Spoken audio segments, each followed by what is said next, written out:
November in Montana. The wind cuts sharp enough to draw blood. A cowboy rides past a small chapel and sees something he cannot unsee.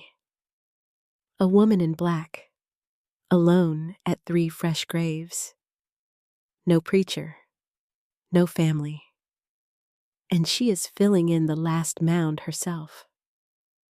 With her own bare hands, in a wind that should have driven any soul indoors an hour before.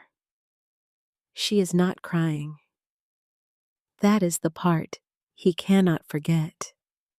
A stranger leans on the picket fence and mutters the words that will follow her the rest of her life. That is the Ashcroft widow. 3 husbands in the ground. Folks say the woman is cursed. The cowboy does not ride on. He stops, and what happens next will change both their lives forever. Welcome to our channel, where we bring you the great stories of the American frontier.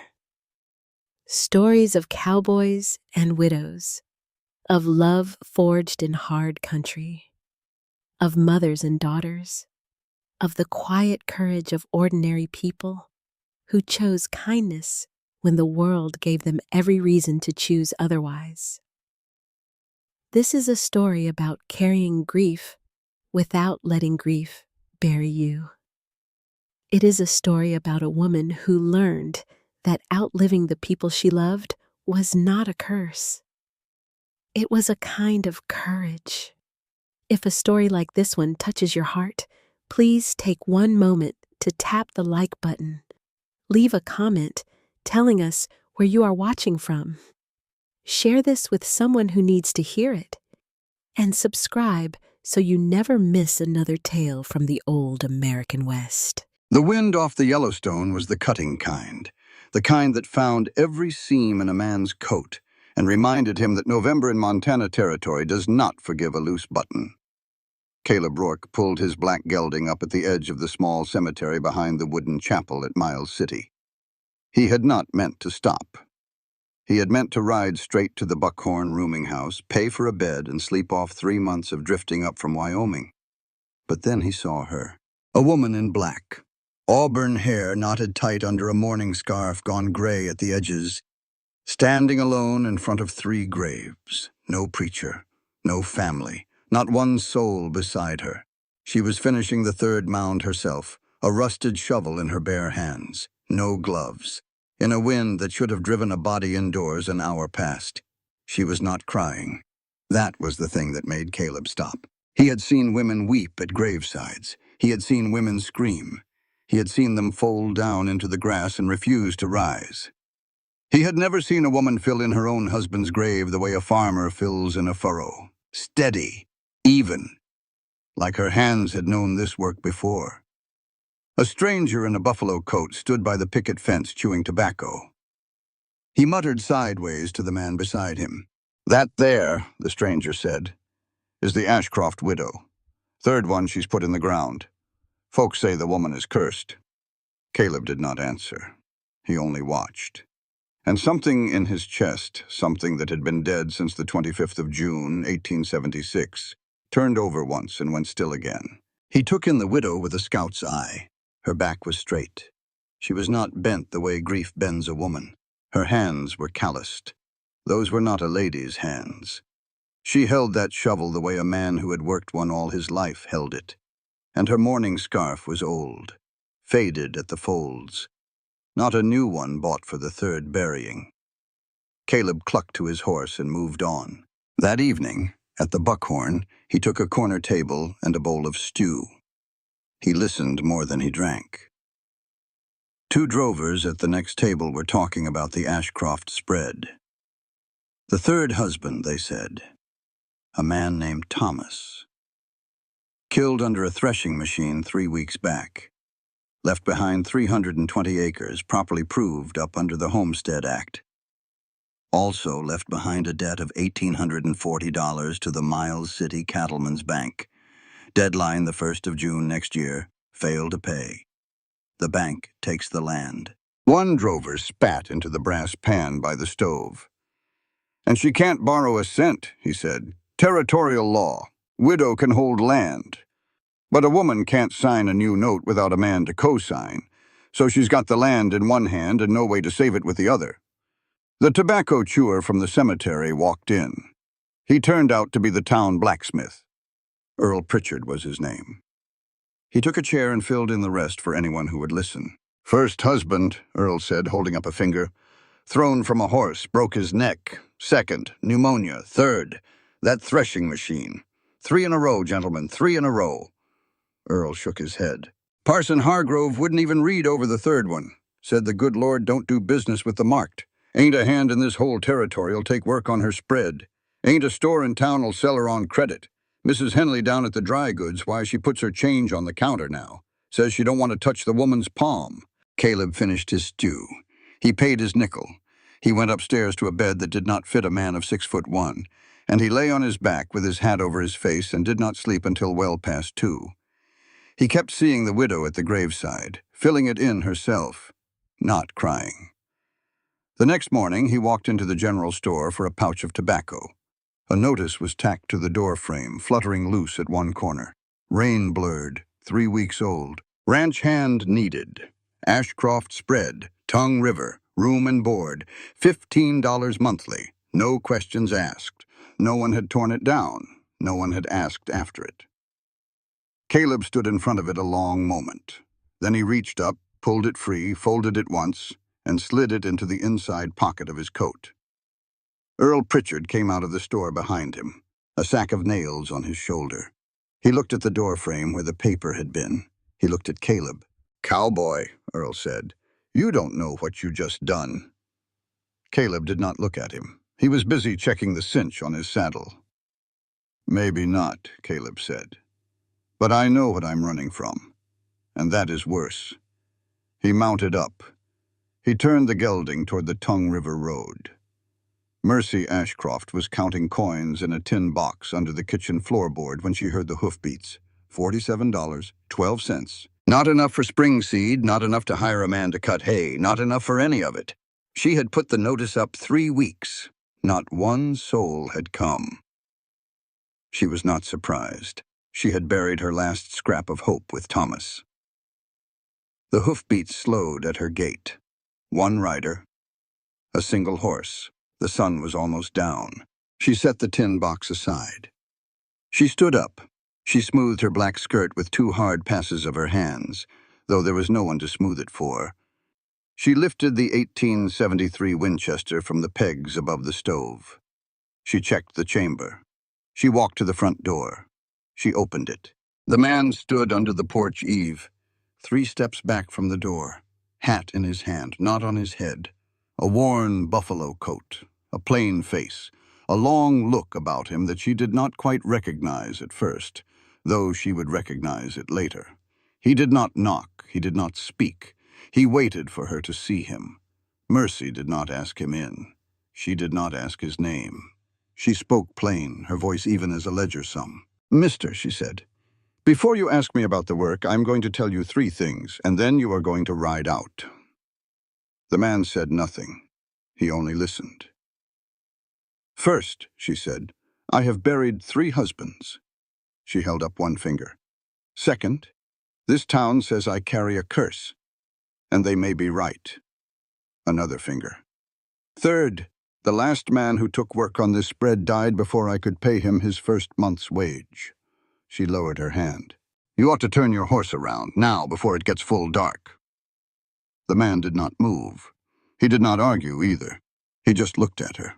A long, steady look. The look of a man who had stood once in a valley of dead and had walked out of it alive and had never quite left that valley since. When he spoke low and slow.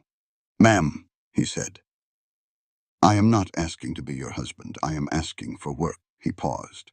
"But if it ever came to that, I am going to say it now so you will know it. I will be your last. Not because I will not die. Because I will not leave." Mercy stood very still. It was not the words. It was the way he said them. There was no flourish in it, no courting in it. He said it the way a man reads his own will out loud. She did not answer. She stepped aside and led him onto the porch. His name was Caleb Rourke. That night they sat across the long kitchen table, him at the head, her at the foot, 12 feet of plank wood between them. She set down the arrangement plain. $15 a month, she said, paid on the last day of each month. You sleep in the outbuilding by the stable, 40 yards from this house. You take meals at this table. You do not sit across from me. You sit at the head. I sit at the foot. I do not wish to look a man in the eye while I eat. Caleb nodded once. 2 rules, she said. You do not ask me about my 3 husbands. I do not ask you about whatever put that look in your face. He nodded again. 3rd rule, she said. If you tire of it, you ride out. No notice, no farewell. I have seen enough farewells. He nodded the 3rd time. Mercy pushed a tin plate of cornbread and stewed beans down the length of the table with the back of a wooden spoon. He caught the plate with one hand. Eat, she said. Then take your horse to the outbuilding. He ate. He spoke only to thank her for the food. He left through the kitchen door and closed it softly behind him. Mercy heard his boots cross the yard. She heard the outbuilding door open and shut. She heard the lantern inside light, then dim. She stood in the kitchen a long while. She closed her eyes. She set her palms flat on the table. She felt the grain of it under her fingers. She felt the pulse in her own wrists. She had said the warning. She had meant the warning, and yet the man had answered her, and something in the answer had undone a seam in her she had not known was still there to undo. He had not looked at her like a curse. He had not looked at her like a widow. He had looked at her like a woman. And that, Mercy Ashcroft thought, was worse than the curse. Because if she began to believe she was not marked, if she began, even a little, to let herself imagine a man at her table who would wake up the next morning, and then he did not wake up, and she was 4 times a widow by the time the summer turned, she would not rise a 4th time. She knew it about herself with a hard, clear certainty, the way she knew the sound of the dawn cockerel or the smell of weather before a storm. She went to her bedroom. She closed the door. She did not cry that night. She lay on the edge of the bed in her black dress, and she stared at the ceiling. And out in the outbuilding, across 40 yards of frozen ground, Caleb Rourke lay on a straw cot with his hat over his face. He did not sleep either. The first 3 weeks, they barely spoke. Caleb rose at 4 each morning. He never needed to be called. He only listened for Mercy's footsteps on the plank floor above, and when he heard them, he knew it was time to work. The place had slipped. Thomas Ashcroft, in his last months, had let it slide. The stable roof leaked in 3 places. The well cover had rotted at the hinges. And the threshing machine, the one that had killed Thomas, it sat rusting out in the middle of the yard, right in her line of sight from the kitchen window, like a dead thing nobody had buried. Caleb did not ask. One morning, his 2nd week there, he hitched a length of heavy rope to the gelding. He dragged the threshing machine, groaning and scraping, all the way to the far outbuilding. Past the line of cottonwoods, out of sight from every window of the main house. Mercy watched from the kitchen. She did not come out. She did not thank him. But at supper that night, there was an extra piece of cornbread on his plate. None on hers. He looked at the cornbread. He looked at her. "Thank you, ma'am," Caleb said. "Eat your supper, Mr. Rourke," Mercy said. He ate. That was how they spoke. In small acts, and the weight of them. The work was long. He mended the north fence line, where winter cattle had broken through 2 summers past, and the posts had never been reset. He reshingled the stable roof. He cleared the well of its rot and sweetened the water with a bucket of lime. He patched the outbuilding chimney where the mortar had gone to sand. He chopped enough cordwood for 6 winters. He never spoke of any of it. He only did it. Mercy worked her own hours. She rose before him most mornings. She churned, she carded wool. She ran the small flock of 6 sheep out to the near pasture and back again. She mended his torn coat one evening without a word, and left it folded on the porch bench outside the outbuilding. The next morning, he wore it. He did not mention it either. There were 3 moments in those first weeks that changed the air between them. Not any one thing he did or said. The 3 small breakings of the silence they had agreed on.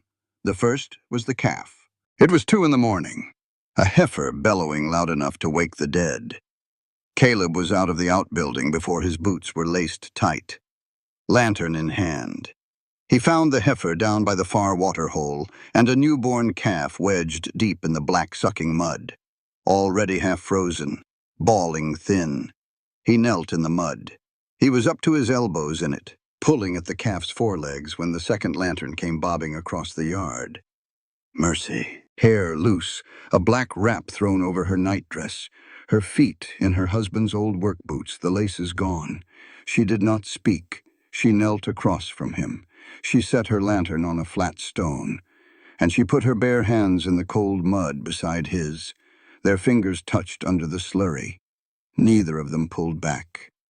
Neither of them looked up. They worked the calf out together. She pulled one foreleg, he pulled the other. The heifer pushed. The calf came free with a thick sucking sound. Mercy cleared the mud from its nose with her fingers. She cleared its mouth. The calf drew its first breath and coughed. She sat back on her heels in the mud. "He will live," she said. "Yes, ma'am," Caleb said. She looked at her hands, black to the wrists. "Mr. Rourke," she said, "are you cold?" "No, ma'am," Caleb said. She nodded once. She stood up. She picked up her lantern. She walked back to the house. The next morning, beside his coffee cup on the kitchen table, there was a small tin mug of hot water steeped with willow bark. For the ache in his back from the pulling, he drank it without mentioning it. She poured his second cup without mentioning it either. The second moment was the Bible. He was mending the outbuilding shelves one afternoon when he found it. A brown leather Bible. The spine long gone loose, Thomas Ashcroft's name inked inside the cover in a careful, plain hand, only one passage marked. Ruth chapter 1, verse 16. The ink was dark. The underline was old but steady. "Whither thou goest, I will go. Where thou lodgest, I will lodge. Thy people shall be my people, and thy God my God." Caleb closed the book. He set it back exactly where he had found it. He did not take it. He did not mention it.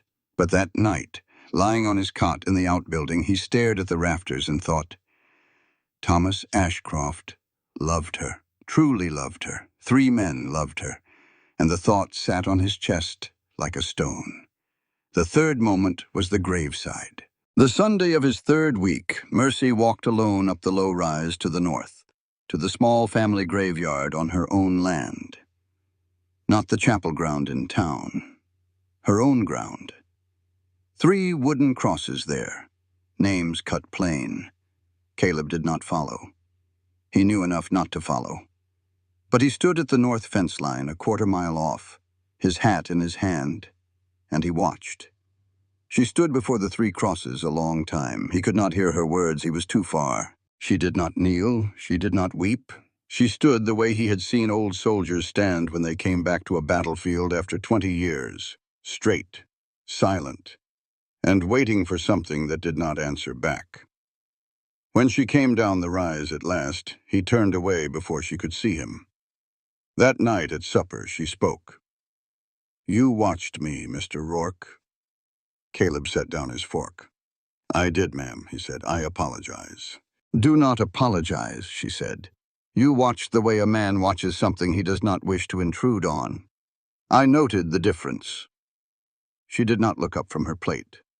"My first husband was named Jonah. The second was named Samuel. The third was named Thomas. They were brothers and a cousin. That is why the name on all 3 crosses is the same. I will say that much. I will say no more." "Yes, ma'am," Caleb said. "Eat your supper." He ate his supper.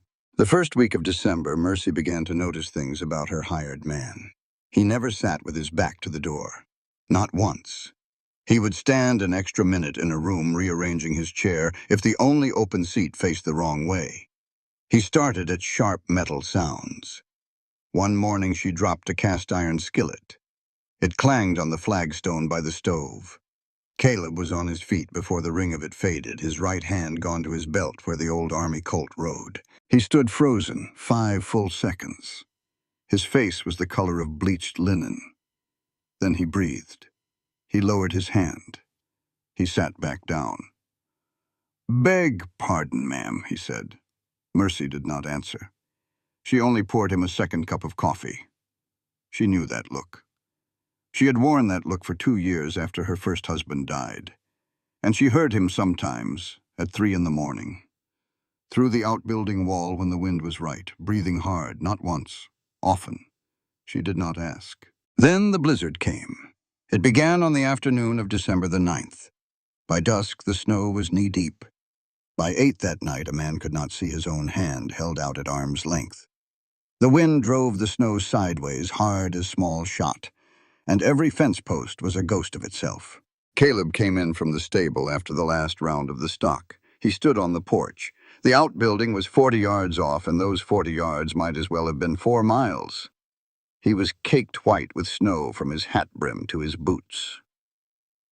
Mercy opened the kitchen door. "Come in, Mr. Rourke," she said. He hesitated. "Come in," she said again. "You will freeze where you stand." He came in. He stamped his boots. He took off his hat. He brushed the snow from his coat onto the flagstones by the stove. She handed him a wool blanket, army issue, faded blue. "You will sleep by the stove tonight," she said. "I will lock my door. In the morning you will go back to the outbuilding. We will not speak of this." "Yes, ma'am," Caleb said. She went to her bedroom. She locked the door. She did not lock it from fear of him. She locked it because she was afraid of herself. She lay on top of the coverlet in her black dress. She did not sleep. She listened to the wind. She listened to the slow rustle of him unrolling the blanket in the kitchen. She listened to the stove settle. And she felt, for the first time in 3 years, that the presence of a man in this house was not a weight. That was the thing that terrified her. Because if she grew used to it, she thought. And then he died. At 4 in the morning, she could not bear the ceiling anymore. She unlocked her door. She opened it an inch. She tiptoed in her stocking feet down the short hall to the kitchen doorway. Caleb was awake. He was sitting on the floor beside the stove. Thomas Ashcroft's brown leather Bible was open in his lap. He had found it, she realized. Of course he had found it. He would have found it weeks ago. He did not know she was at the doorway. He was reading it aloud. So soft it was almost only breath. "Whither thou goest, I will go, and where thou lodgest, I will lodge." He stopped. He closed the book. He set it on the floor beside him, as carefully as a man sets down a sleeping child. Mercy backed away from the doorway. She slipped down the hall. She closed her bedroom door. She sank to the floor with her back against it. And for the first time in 3 years, she wept. Not for Thomas. For something she did not yet have a name for. In the morning, she washed her face in the basin. She straightened her hair. She went to the kitchen. Caleb was at the stove. He had the coffee already boiling. He had the blanket folded on the chair. He had swept the flagstones clean of snow melt. He rose when she entered. "Morning, ma'am," he said. "Morning, Mr. Rourke." She did something then that she had not done in 3 weeks. She sat down at the head of the table, not the foot, his chair. She set her hands flat on the wood. "Sit down, Mr. Rourke," she said, "please." He sat down at the foot of the table, across from her, 12 feet off. "I must say something to you," she said. "Hear me out before you answer." "Yes, ma'am." She drew a long breath. "My first husband was named Jonah Ashcroft. He was thrown from a horse that had carried him safely for 3 years. He broke his neck on a stone the size of a loaf of bread." Caleb did not interrupt. "My second husband was named Samuel Ashcroft. He was Jonah's younger brother. He married me a year after Jonah died by a frontier custom older than statute law. He had weak lungs from a boyhood fever. One hard winter took him." "Yes, ma'am," Caleb said, because he felt she needed him to say something. "My third husband was named Thomas Ashcroft. He was cousin to the first 2. He married me by family arrangement 1 year after Samuel. He was a kind man. He bought a new threshing machine last September. He had worked it only 6 days when it took him. She looked down at the table. I do not know if there is a curse on me, Mr. Rourke. I do not think the Lord marks people. But I know 3 good men have died near me, one after the other. And I do not wish you to be the 4th. She looked up. You still have time to ride out. You could be in Billings in 3 days. You could be anywhere. Caleb waited a long moment. Then he said it. Ma'am, I heard you the first time. I hear you now. And I will say again what I said on your porch. I will be your last. Not because I promise I will live. Because I promise you will not bury anyone else alone. Not even me, if it comes to that. Mercy did not answer. She stood up. She walked out the kitchen door. She walked out across the yard in the bright, hard December sun, and into the stable, and she closed the stable door behind her. And there, where no one could see her, Mercy O'Bannon Ashcroft wept out in the open for the first time in 3 years. February came in raw. The sky over Tongue River stayed the color of old iron for 10 days running. The snow did not melt. It only crusted over and grew harder. On the 14th day of February, 1882, 3 men rode up to the gate of the Ashcroft spread. Mercy saw them from the kitchen window. She set down the wooden spoon she had been stirring with. She called through the open back door. Mr. Rourke, company. Caleb came in from splitting wood. He set the axe against the porch rail. He stood 1 pace behind Mercy's shoulder. The man in the lead rode a tall bay horse, well fed. He wore a long wool coat that had not been bought in any store west of Chicago, a silver watch chain, a beaver hat, a soft, clean-shaven face that smiled even when the mouth was still. The 2 men behind him were plainer, hard-handed, easy near their belts. The lead man dismounted at the porch step. He did not wait to be greeted. He took off his hat. Mrs. Ashcroft, he said. Silas Devereaux, Vice President, Miles City Cattlemen's Bank. I believe you and I hold a piece of paper in common. We do, Mr. Devereaux, Mercy said. May I step up onto your porch? You may step up, Mercy said. You may not step in. Silas Devereaux smiled. He stepped up. His 2 men stayed with the horses. Mrs. Ashcroft, I come with a proposal. A kind one, I hope you will find. The debt your late husband left behind is $1,840. The note falls due the 1st of June. We both know the numbers. We both know the territory law. I do not intend to insult either of us by pretending otherwise. Go on, Mercy said. My bank would be willing to forgive the full debt, the full $1,840, and to pay you, in addition, $500 cash money, if you will sign over to us a parcel. Not the full spread, only the western parcel, 160 acres along the railroad right-of-way. Silas Devereaux smiled again. Ma'am, a woman in your circumstances should not be burdened with business affairs. Let the men handle this. Mercy did not answer him right away. Behind her, Caleb had gone very still. Caleb had been 7 years a cavalry scout. He had the kind of eye that read ground the way a banker reads a ledger, and that western parcel, the one Devereaux wanted. Caleb had walked it a dozen times in the last 3 months. There was a seam of lignite coal breaking the surface in the ravine just west of the creek, small, easy to miss, not easy to miss if you knew what to look for. The parcel was worth 8 times what the man was offering, maybe 10. Mr. Devereaux, Mercy said. Her voice had gone cold, not loud. Cold. My husband has been 2 months in the ground. My nerves are steadier than most men's in this territory. I can read a contract well enough to see which way the weight of it leans. Get off my porch. Silas Devereaux did not stop smiling. He nodded once, slow, as if he had expected this. He put his hat back on. He turned toward his horse. Then he stopped. He turned back. Not to Mercy, to Caleb. Rourke, he said. Is it not? 7th Cavalry. Caleb did not answer. I knew Captain Keogh, Silas Devereaux said. Fine officer. Pity about little Bighorn. He mounted. He tipped his hat to Mercy. I will be in touch, ma'am.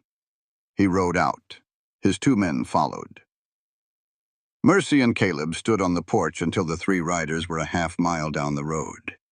Then Mercy turned. She did not ask. She only said, Your past is your own, Mr. Rourke.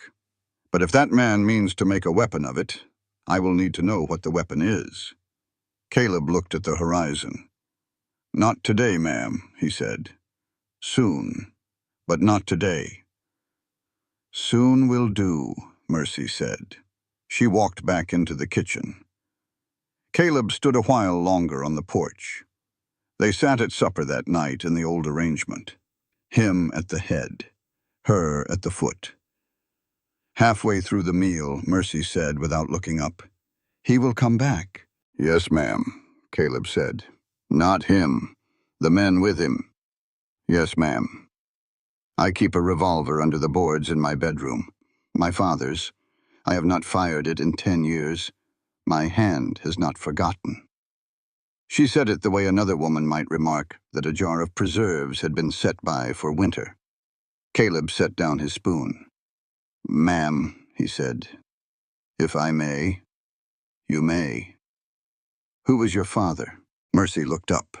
For the first time since he had come to her porch in November, she looked him full in the eye across the 12 feet of table. Deputy Federal Marshal in St. Louis, Missouri, she said. His name was Eamon O'Bannon. He was shot on the courthouse steps when I was 14. My uncle is a Pinkerton field agent. His name is Declan O'Bannon. I have not seen him in 7 years. I thought he was dead. She looked back at her plate. And my name is not Mercy Ashcroft, not where it matters. It is Mercy O'Bannon. I only stopped using it because I wanted a plain name. I wanted a plain life. I thought if I made myself small enough, the Lord would let me keep one. Caleb did not speak. Now you know, she said. Now I know, he said. The wind moved against the kitchen shutters. 3 nights, Mercy said. They will come back inside of 3 nights. Yes, ma'am. Eat your supper, Mr. Rourke. He ate his supper. They came on the 3rd night. Caleb had ridden into Miles City that morning for nails and bale wire. A day's ride there and back. She had told him to go. She had told him the stores would not sell to her, but would sell to him. He had not liked leaving her. He had gone. Mercy was alone on the spread. It was 11 o'clock. The moon was new. The dark was the kind of dark you could taste. She heard the hoofbeats first. 2 riders, coming in slow from the west, not a neighbor. The nearest neighbor lived 4 miles off and did not ride out in the dark. 10 minutes later, she saw the first orange tongue of fire at the west fence line. Mercy did not scream. She did not run. She went into her bedroom. She rolled back the braided rug. She lifted the loose floorboard beneath it. She drew out a wooden box that had gathered 3 years of dust. Inside, an 1851 Colt Navy revolver, her father's, still oiled, still loaded, 6 rounds in the cylinder. A paper packet of 23 more in the box's inner fold. She loaded spare rounds into her apron pocket. She loaded the way a person loads a thing she has loaded 1,000 times. Because she had. St. Louis, 1866. She was 14. Eamon O'Bannon, her father, went up the courthouse steps to serve a warrant on 3 men of the Jameson Railroad gang. He went up with 2 other deputies. He did not come down.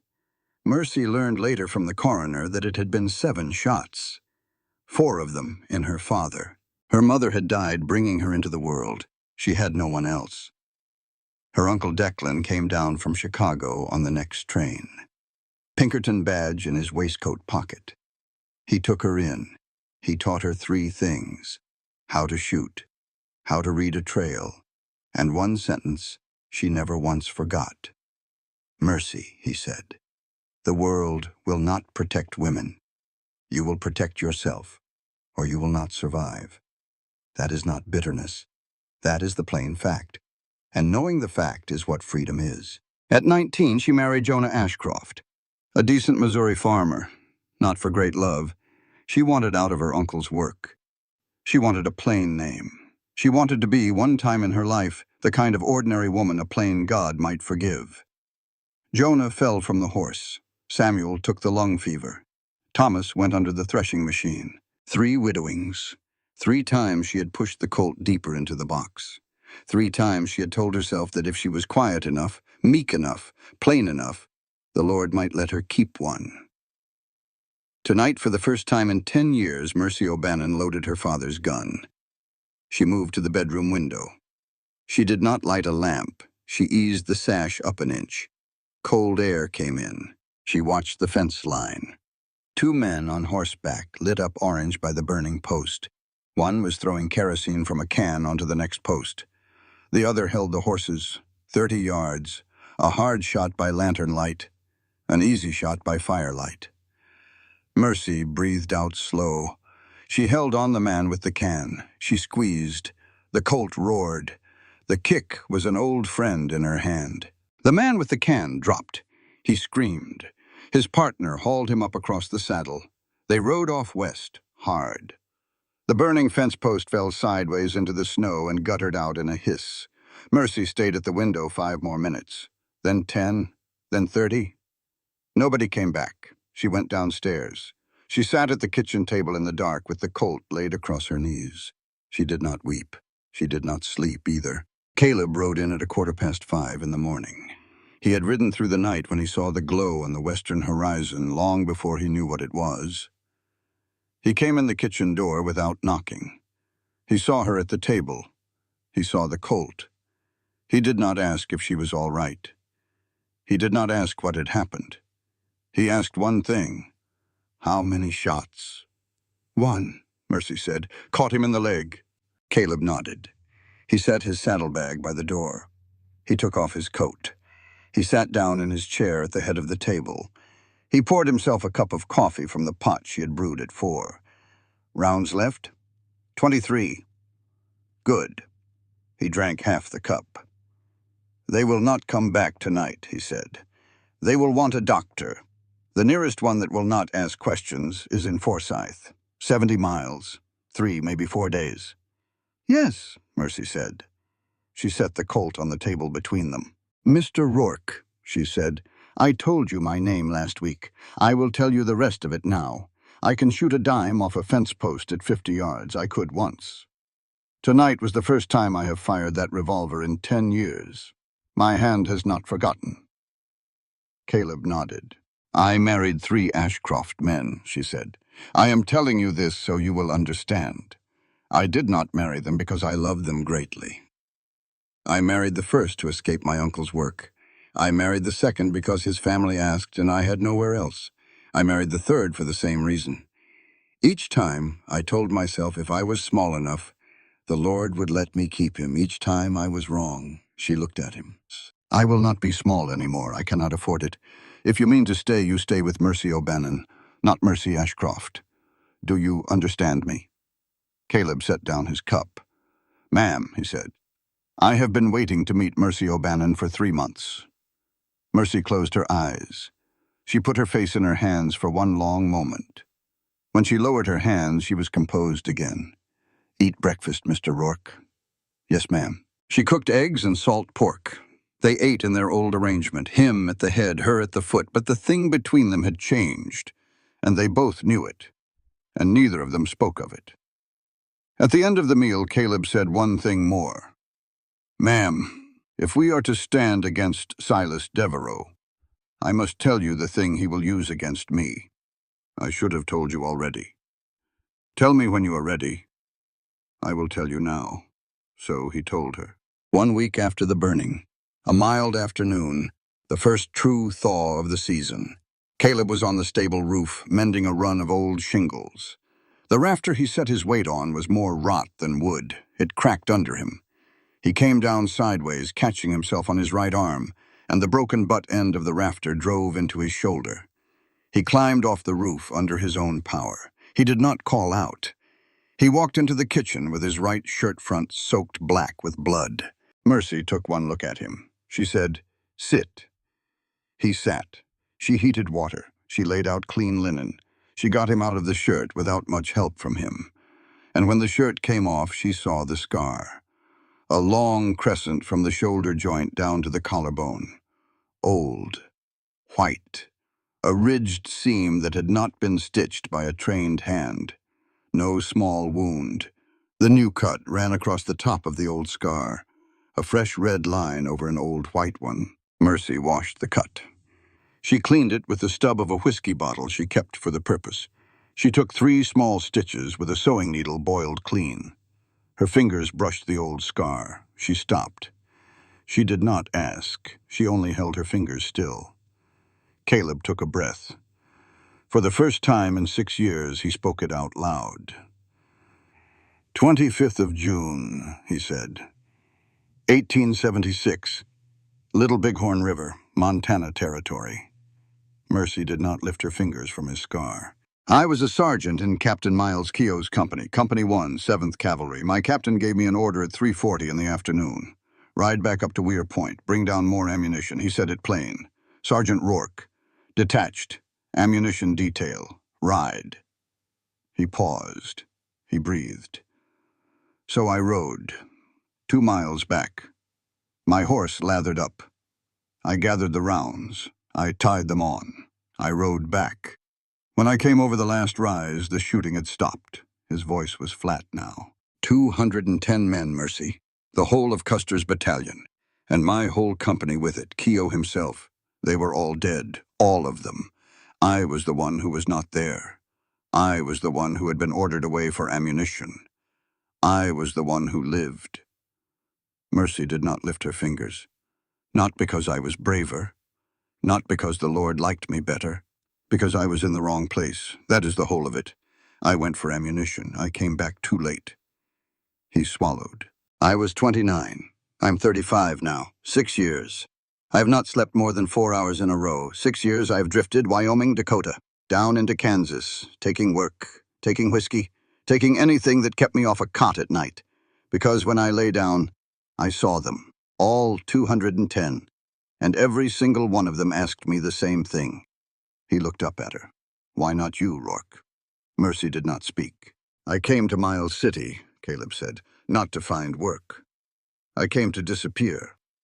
Then I saw you at the graveside, filling in the mound with your own hands, not weeping, and I thought, maybe there is one other person alive in this territory who knows what it is to be the one left. Not because you earned it, because you were in a place and now you have to keep living with that fact. Mercy laid her hand flat over the old scar. Her palm covered it. The calloused patch at the web of her thumb from the colt pressed against the ridge of his wound. She held it there. She did not say it was not his fault. She did not say the Lord had a plan. She did not say anything that a preacher might have said, and that would have been the wrong thing.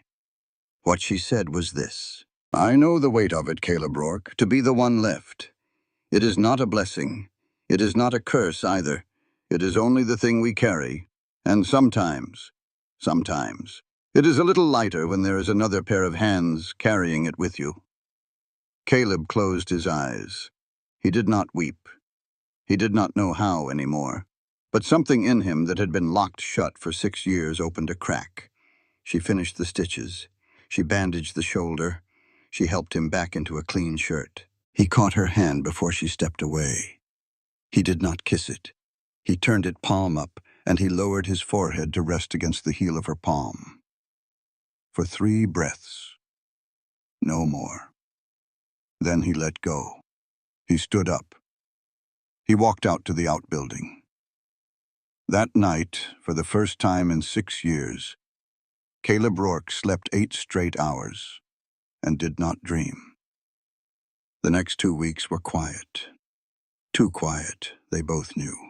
Silas Devereaux was not a man who gave up. He was only a man who changed tactics. The snow began to soften in the first week of March. The cattle were thin. 40 head of calves had been born through February. Mercy and Caleb planned together at the kitchen table each evening over coffee. Sell 30 head at the spring market in Miles City. $55 a head at the low end. That was $1,650, short of the note, but close enough they could manage the difference by selling 2 of the 4 working horses and keeping the older pair. They had a chance. Then the late freeze came. 3 nights running, 20 below each night.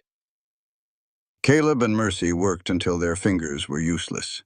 They drove the pregnant cows into the south lee of the stable.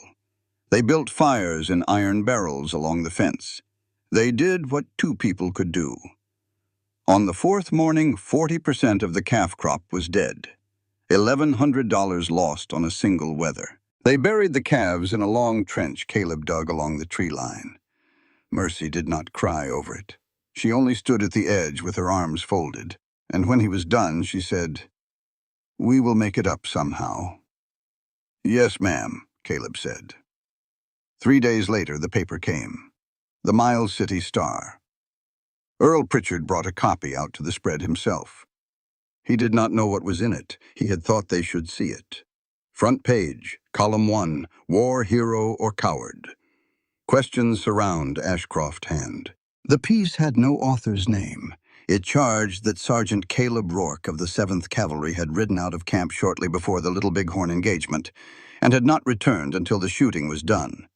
It claimed that Rourke had never been able to produce written orders for his absence. It noted that every other man in Captain Keogh's company had died on the field. The piece did not use the word desertion. It only laid the facts and left the reader to supply the word. Earl Pritchard sat at the kitchen table and turned his hat in his hands. "I do not believe it, Mr. Rourke," Earl said. "I am telling you plain. I do not believe it, but the town does." "How many of them?" Caleb asked. "Enough. General Store will not sell to Mrs. Ashcroft now at all. I have had 3 men ask me not to shoe her horses. Parson Hargrove preached on it last Sunday, did not use your name, did not need to." Caleb nodded. "Thank you, Earl," he said. "I am sorry," Earl said. "I am. I came out to tell you in person, not to send word by another man." He left. Mercy stood at the window until the sound of Earl's wagon was gone. "Caleb," she said. "Ma'am. Silas Devereaux wrote that." "He did." "He paid the paper to print it." "He did." "And without the spring sale, we are done." Caleb did not answer. Mercy turned from the window. "I will think on it tonight," she said. "Ma'am, we will think on it together." "Tonight," Mercy said. "I will think alone." She rode into Miles City the next afternoon. She did not tell Caleb she was going. She told him she was riding out to check the south fence. She saddled the older of the 2 horses. She put on her black dress, her plain coat, and she rode the 14 miles into town with her hands steady on the reins and her heart doing something her hands were not doing. She tied the horse at the rail outside the cattleman's bank. She walked in. Silas Devereaux was at his desk. He rose when she entered. He took off his reading spectacles. He smiled. "Mrs. Ashcroft, please." He gestured to the chair. She sat. "I had hoped you would come," he said. "I had rather hoped. May I offer tea?" "No." "Very well." He sat. He folded his hands on his desk blotter. "The spring has been unkind." "Do not discuss the weather with me, Mr. Devereaux." He smiled again. "Plain speech, then. I will revise the offer. I will forgive the full $1,840. I will pay you $2,000 cash. I will give you in addition a clean deed of departure. You may go to Billings. You may go to Denver. You may go to St. Louis. The bank will cover the rail fare. The price: the full 320 acres. And I forget Sergeant Rourke." He said it gently, like a kindness. "I withdraw the article. I write a retraction, printed in the same column, same size, same page. I name the piece a mistake. Rourke's name comes clean. He can begin again anywhere. Wyoming, Oregon, California. Any territory he likes." Silas Devereaux leaned forward a fraction. "Without you, ma'am. He lives. You know this.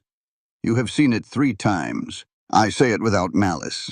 Only as a man who reads the ledger of a life." He slid the paper across. He set a pen on top. "Take your time, Mrs. Ashcroft."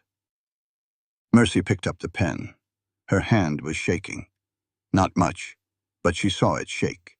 And inside her head she heard her own voice at 14 standing at her father's coffin in St. Louis. 3 men have died loving you. Caleb is the 4th. Sign, and he lives. Sign, and you prove you are not the curse by the hard, clean act of cutting yourself off from him. Sign and you go. You take $2,000, you go to Billings, you sit in a boarding house, you read a newspaper and learn 2 years from now that Caleb Rourke has married a widow in Oregon with 3 children of her own, that he lived, that he is happy. Sign. She set the pen down on top of the paper. She had not signed. She looked up at Silas Devereaux, and she saw very clearly what he was. He was a man who had done this before. She could read it in the quiet of his face, the easy patience, the smile that did not reach his eyes. He had sat across from another widow some other year in some other territory, and he had slid a paper across a desk, and he had waited. He had done this, she realized, more than once. If she signed, she did not save Caleb. She proved Silas Devereaux right. She proved that a widow could not decide for herself. She proved that a woman with the right weight of fear on her shoulders would sign away anything. And she had sworn in a courthouse in St. Louis at 14, with her father's blood on the hem of her dress, that she would never let another man decide her life for her. She pushed the paper back across the desk. "Mr. Devereaux?" "Ma'am?" "You have mistaken me," she said, "for another kind of woman." She stood up. She walked out. She did not look back. She untied her horse. She rode home. 14 miles. She was halfway there before her hands stopped shaking. Caleb was on the porch when she rode into the yard at dusk. His face was the color of old bone. His saddlebags were packed. They sat by his feet on the porch boards. "Caleb," she said. He did not answer. She dismounted. She tied the horse to the rail. "Caleb, I did not sign." He looked at her. "Earl Pritchard," he said, "rode out here 2 hours ago. He saw you go into Devereaux's bank. I did not sign, but you thought about it." Silence. "Yes," Mercy said. He nodded. Not angry, only tired. Tired in a way she had not seen him before. Tired the way her father had looked the day before he went up the courthouse steps. "Mercy," he said, "you keep trying to save me by pushing me off. I said twice I would not leave, and I will not. But I cannot stay with a woman who does not believe I have the right to choose to stay." He picked up his saddlebags. "You do not push me away because you are cursed. You push me away because you do not believe you deserve for anyone to stay. And that is a thing, ma'am, you have to settle on your own, not with me. Caleb, please." "Goodbye, Mrs. O'Bannon." He walked past her. He saddled the gelding. He rode out. Mercy stood on the porch a long time. The sun went down. The wind picked up. She did not cry. Not yet. She went inside. She sat at the kitchen table. She set her hands flat on the wood. She thought for a long time. At around midnight, she rose. She went to her bedroom. She took out her writing paper. She wrote for 2 hours. Then she took down her saddle. Then she took down the colt. She did 3 things in 72 hours. The first was Fort Keogh, 17 miles. She rode out at 4 in the morning. She reached the gate at first light. She asked at the sentry post for Captain James Forsyth. She said she was the wife of Sergeant Caleb Rourke, 7th Cavalry, Company I. She said she had come for the company order ledger for the 25th of June, 1876. The sentry sent for Captain Forsyth. Captain Forsyth came out, a man of 50, gray at the temples, a limp from a Sioux arrow he had taken at Rosebud the week before Little Bighorn. That limp was why he was alive. "Mrs. Rourke," he said. He did not correct her on the name.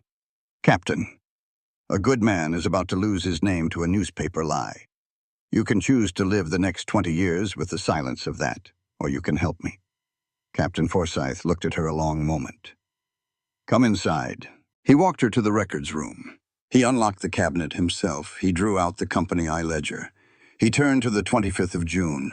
Captain Keogh's own hand, brown ink, faded but clear.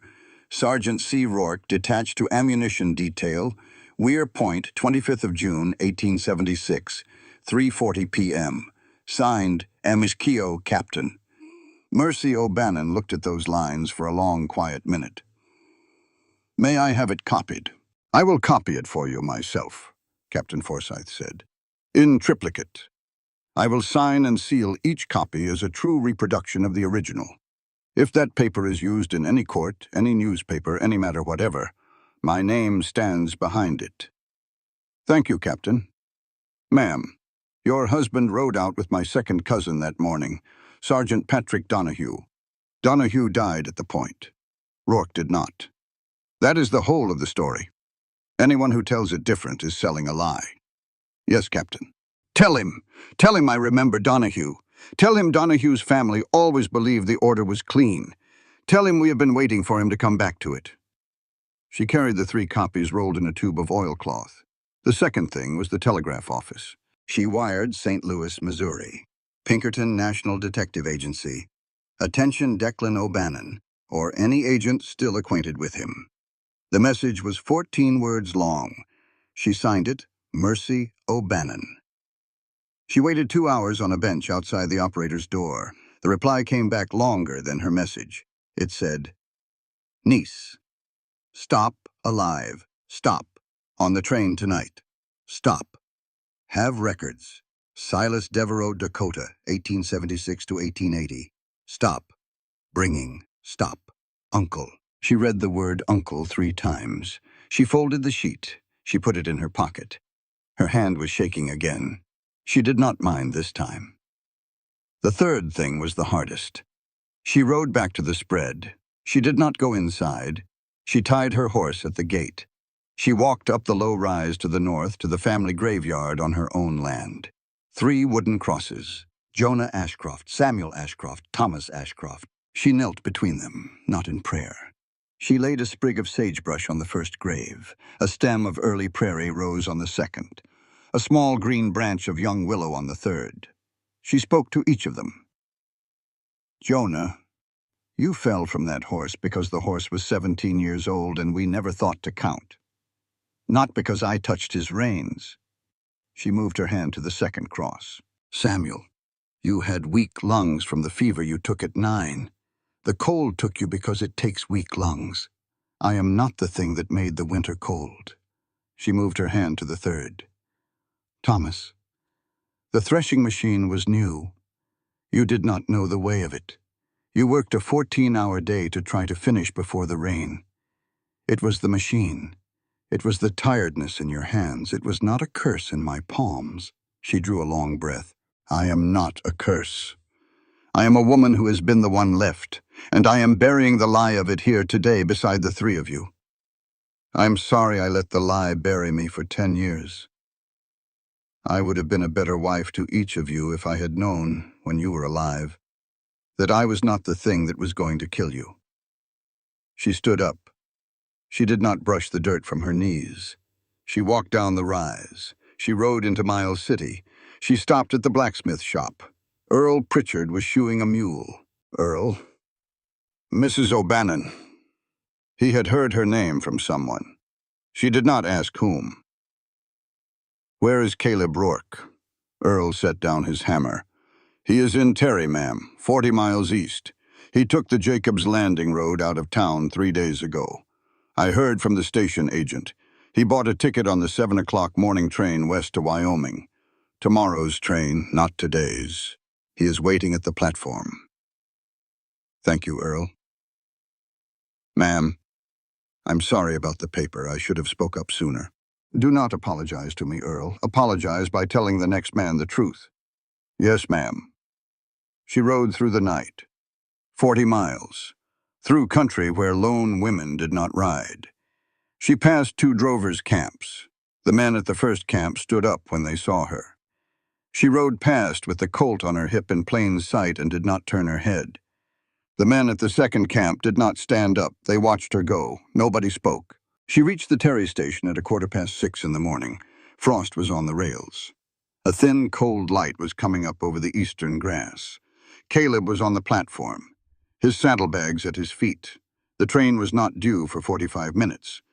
He saw her come out of the dawn mist, hair loose under her hat, buffalo coat muddy to the knees. Colt on her hip, and a thick, rolled envelope in her hand. She did not run. She walked. She held out the envelope. "Caleb, open it." He opened it. Inside, 3 sealed copies of Captain Keogh's order, a telegram from St. Louis, a page of her own handwriting. The page was short. "Caleb, you were right. I was trying to push you off to prove to myself I was not cursed. I do not need to prove it anymore. I buried the lie yesterday at the family graves. I rode here not to ask you back. I rode here to give you your name, because that is the thing that is right. If you still mean to go, you go clean. But I am not the woman you met in November. Mercy O'Bannon." He read it twice. He looked up. And for the first time in 6 years, Caleb Rourke wept. Not loud. Water running down his face into the cold of the station platform. He looked at the signature. "You signed O'Bannon." "Yes." "Why?" "Because it is my name, and I am finished hiding from it." He nodded for a long time. Then he said the thing she would remember the rest of her life. "Mercy O'Bannon, you did not come here to save my name. You came to save your own. That is the first time I have seen you do it." She answered, "I did not save it. I only stopped burying it." The train whistle sounded far down the track. The porter came to the platform edge. "Boarding in 20 minutes, sir." Caleb looked at the tracks. He looked at Mercy. He looked at his saddlebags. He pushed the saddlebags aside with his boot. "No, thank you," he said to the porter. "I am going home." They rode the 40 miles back together. 2 horses side by side, a May sun coming up over the grass. They spoke of small things most of the way. Feed prices. Whether the South pasture would carry 20 more head this year. Whether Earl Pritchard should be told he had done right. And then, about 20 miles from home, Caleb reined in his horse. "Mercy." "Yes." "I have to tell you a thing." "Yes." "The first time I heard about the woman who had buried 3 husbands. It was at the Buckhorn, 3 weeks before I came to your porch. I did not come to your gate for work. I had saved enough to drift another 3 months. She waited. "I came because when I heard the people say the woman carries a mark, I thought, maybe there is one other person in this territory who believes they are cursed. 210 of my company dead, and one of me alive. You, 3 widowed, I thought. Maybe 2 cursed people added together do not make a bigger curse. Maybe 2 people who have survived too many deaths can teach each other how to live again."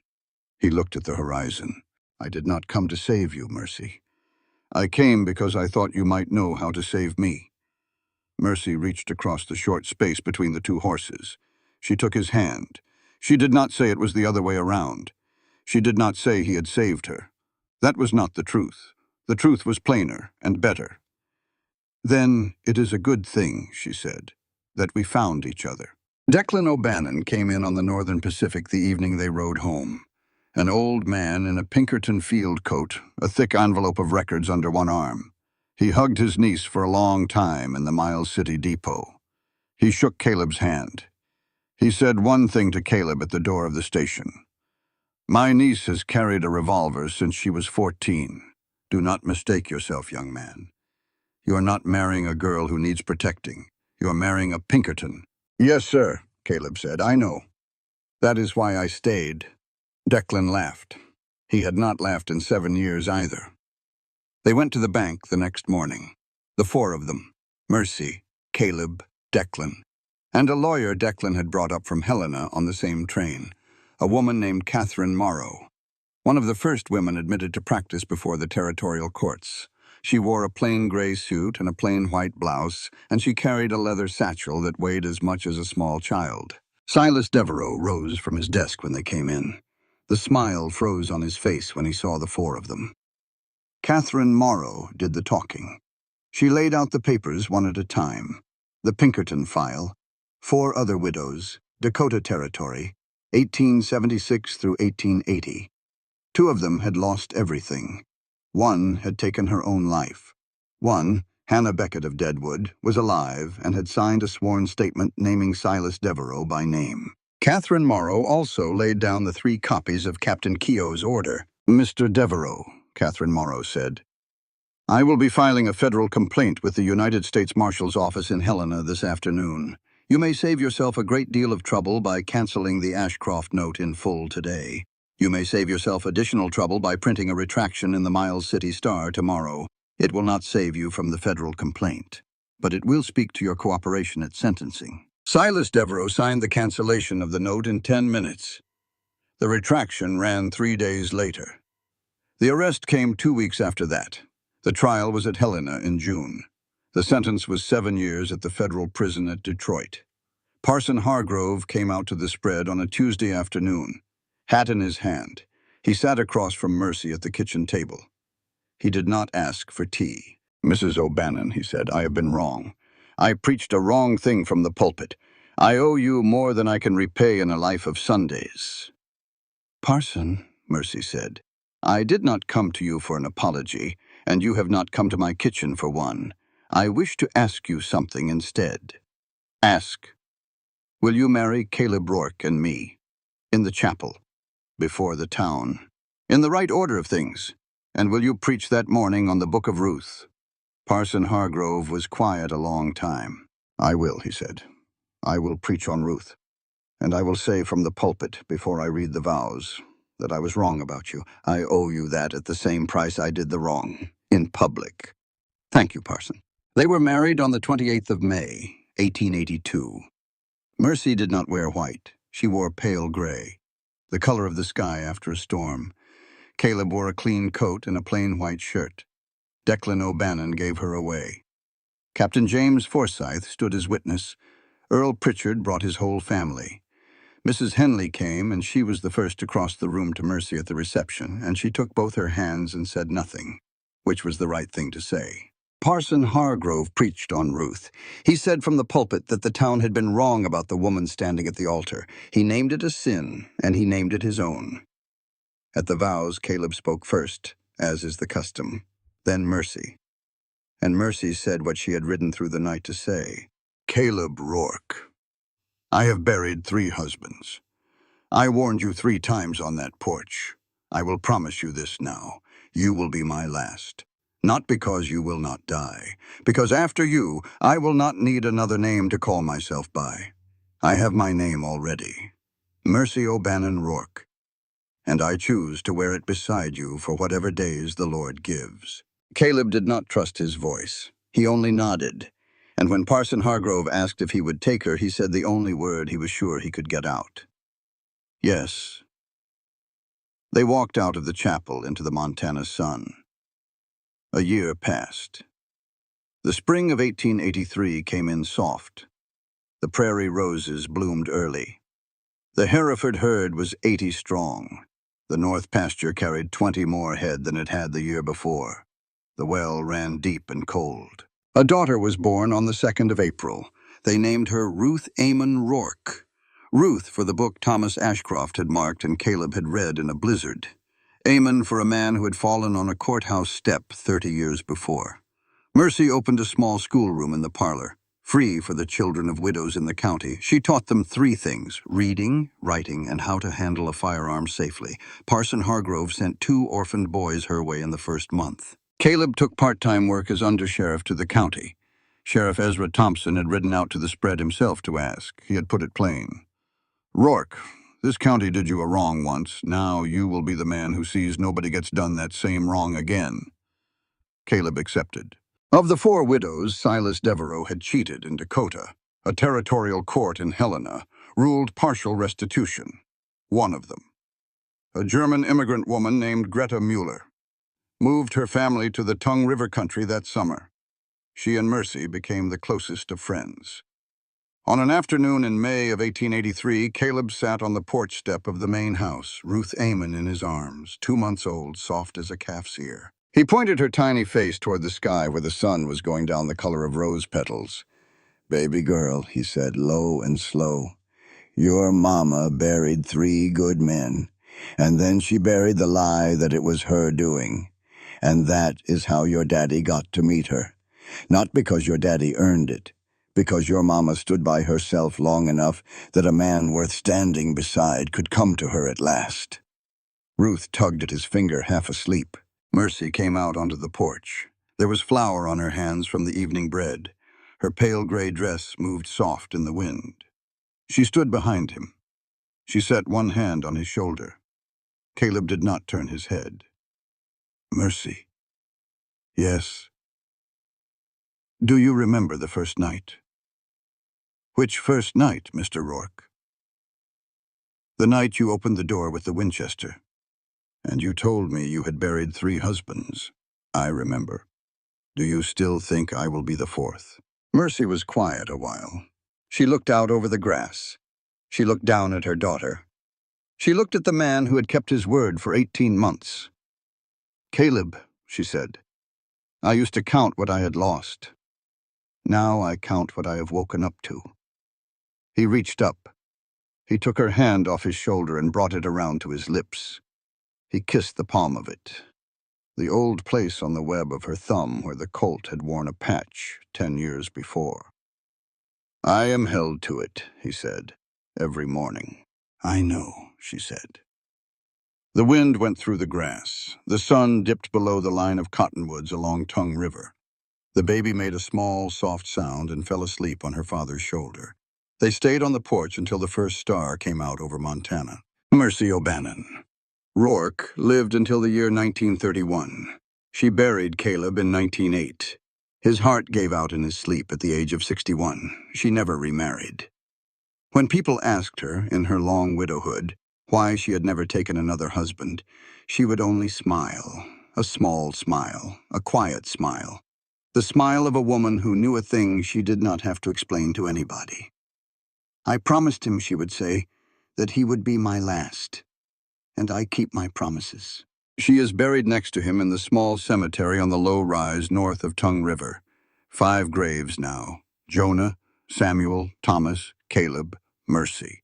A 6th marker was added in 1947 for Ruth Amon Rourke, who became the first woman judge ever appointed in Custer County, Montana. They say the West was won by men with rifles. Maybe so. But the West was kept, lived in, made worth living in, by the women who learned, after burying what they had loved, that the next morning still came. And that is a kind of courage no bullet has ever matched. A cowboy rode past a graveyard on a November afternoon in 1881. He saw a woman filling in her husband's grave with her own hands. Not one soul in Miles City that day would have believed the 2 of them would become a story the county would still tell 100 years later. But they did, and it still is told. This work of fiction is a product of the author's imagination. Any resemblance to actual persons, living or dead, events or locales, is purely coincidental.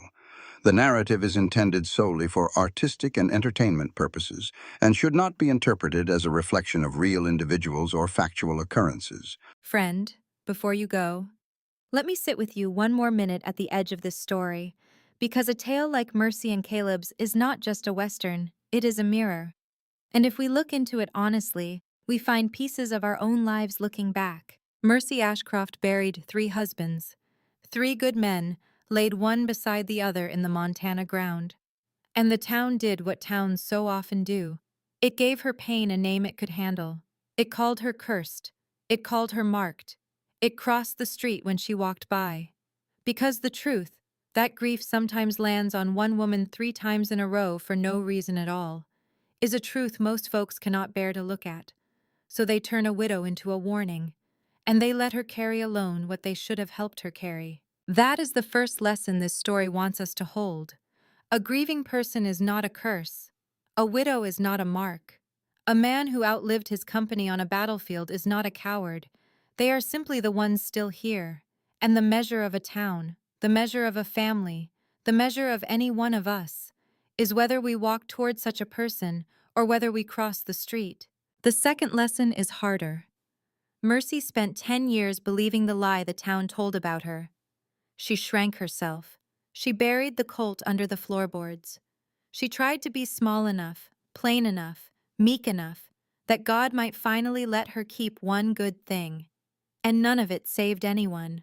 Because you cannot earn love by making yourself smaller. You cannot pay off grief by pretending you were never strong. The day Mercy knelt at those 3 graves and said out loud, "I am not the curse. I am the one left alive," was the day she began to live again. There is a widow somewhere listening to this right now who needs to hear that. There is a mother, a daughter, a grandmother who has been shrinking herself for 30 years. The lie you believed about yourself was never yours to carry. Set it down. And the third lesson: real love in a hard country is not a rescue. Caleb Rourke did not ride up to save Mercy. He rode up because he was also broken, and he hoped she might know the way out. 2 people, each carrying too much, neither one saving the other, only standing side by side while the other one learned to stand. That is what a true marriage looks like at 40, at 50, at 70. Not 2 halves making one whole. 2 whole people choosing, every morning, to keep carrying together. Mercy said it best, on that porch in the last light of a May evening. "I used to count what I had lost. Now I count what I have woken up to.